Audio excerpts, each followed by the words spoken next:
أحب الوفاء بشتى الصور، أحب الوفي الأمين الأغر، فأهل الوفاء كلون السحاب وحسن الربيع وماء المطر. أحب الوفاء بشتى الصور، أحب الوفي الأمين الأغر، فأهل الوفاء كلون السحاب وحسن الربيع وماء المطر. مقامهم فوق رأس الجبال وفوق الروابي وعند القمر. ويا من تحب غياب الوفاء، رأيتك تهوى غياب البصر. كم قائل قد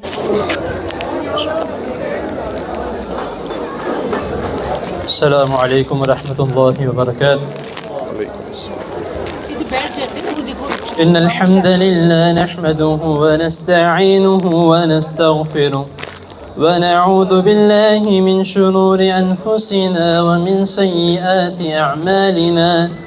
من يهده الله فلا مضل له ومن يضلل فلا هادي له. أشهد أن لا إله إلا الله وحده لا شريك له، وأشهد أن محمدا عبده ورسوله صلى الله عليه وآله وسلم. أما بعد، فأعوذ بالله السميع العليم من الشيطان الرجيم، من همزه ونفسه ونفاخه. بسم الله الرحمن الرحيم. يا أيها الذين آمنوا اتقوا الله حق تقاته ولا تموتن إلا وأنتم مسلمون. يا أيها الناس اتقوا ربكم الذي خلقكم من نفس واحدة وخلق منها زوجها وبث منهما رجالا كثيرا ونساء. واتقوا الله الذي تساءلون به والأرحام، إن الله كان عليكم رقيبا. يا أيها الذين آمنوا اتقوا الله وقولوا قولا سديدا يصلح لكم أعمالكم ويغفر لكم ذنوبكم، ومن يطع الله ورسوله فقد فاز فوزا عظيما. قال رسول الله صلى الله عليه وآله وسلم: النكاح من سنتي، فمن رغب عن سنتي فليس مني. حضرات محترم،